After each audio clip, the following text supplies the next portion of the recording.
4. 레위기 11장부터 15장은 하나님의 백성이 구성하는 사회 전체가 정결하고 거룩하기를 원하시는 하나님의 뜻을 밝혀줍니다.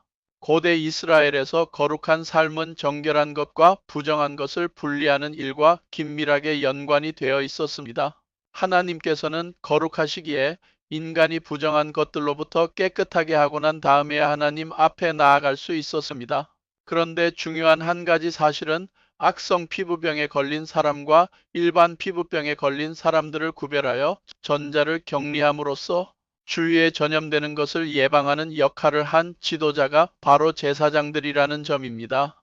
뿐만 아니라 의복이나 가죽에 생기는 악성 곰팡이와 악성 피부병 환자 집에 생기는 색점을 분별하고 악성 피부병에 걸렸던 환자가 회복된 것을 판별하는 일도 제사장이 했다는 것은 제사장들이 공동체의 보건 위생을 위해서 중요한 역할을 했다는 점을 상기시켜 줍니다. 그러므로 이 점은 오늘날 교회 지도자들이 교회와 사회 구성원들의 영적 복지와 아울러 전인적인 건강과 복지를 위해서도 기여할 것을 도전합니다.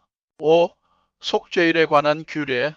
속죄일은 이스라엘 백성에게 1년에 하루 온 백성이 지난 한 해의 삶에 대해 속죄하는 제사와 기도를 드리도록 지정한 날입니다. 이날에 이스라엘 백성은 염소 2마리를 준비하여 한 마리는 속죄 제사를 위해 드리고 다른 한 마리는 이스라엘 자손의 모든 불의와 그 범한 모든 죄를 아뢰고 그 죄를 염소의 머리에 두어 미리 정한 사람에게 맡겨 광야로 보내었습니다. 지금도 이스라엘 사람들은 매년 속죄일을 지키는데 흥미로운 점은 그들이 하루 내내 회당에서 지내며 24시간이 아닌 25시간 동안 금식과 기도를 한다는 것입니다. 속죄일에 관한 규례는 우리 그리스도인들에게 특히 중요한 의미를 지닙니다. 왜냐하면 예수님께서 이 땅에 오셔서 공생애를 시작하실 즈음에 예수님을 본 침례자 요한이 외친 고백이 이 속죄일의 염소를 암시하고 있기 때문입니다. 보라, 세상 죄를 지고 가는 하나님의 어린 양이로다.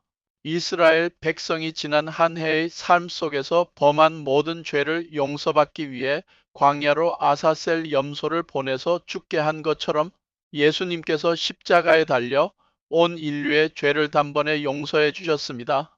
이것이 우리가 믿는 복음의 기본입니다. 6. 성결법전.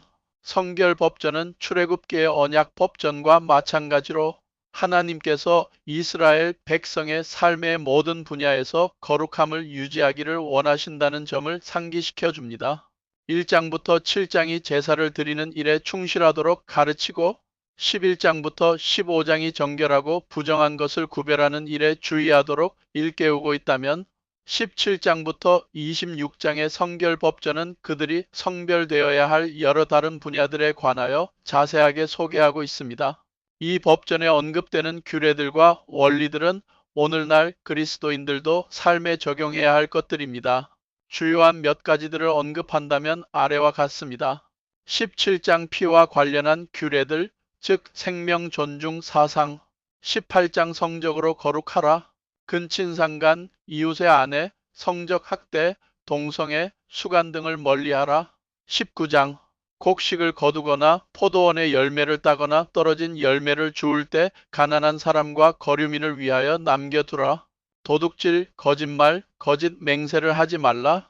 이웃을 억압하거나 착취하지 말라. 장애인을 저주하거나 괴롭히지 말라. 공의롭게 판결하라. 이웃을 사랑하라. 성적으로 정결하고 음행하지 말라. 신접한 자나 점쟁이를 찾아다니지 말라. 거류민을 배려하라. 사업할 때 정직하라. 20장 사형에 해당하는 자들, 자식을 몰렉에게 주는 자, 신접한 자와 박수무당을 음란하게 따르는 자, 부모를 저주하는 자, 성적으로 무질서한 자들.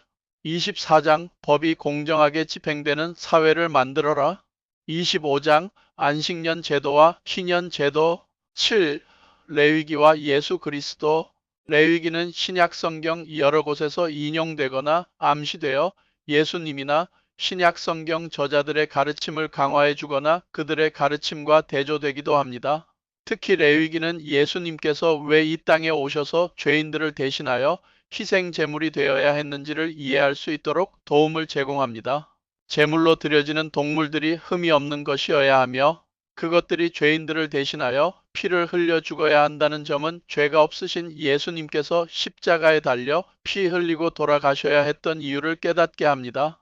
특히 히브리서는 레위기에 소개되는 여러 가지 제사들과는 달리 예수님께서 십자가에서 단번에 치르신 완전한 희생 제사로 말미암아 죄인들을 구원하기 위한 또 다른 제사가 필요 없게 되었다는 점을 강조합니다.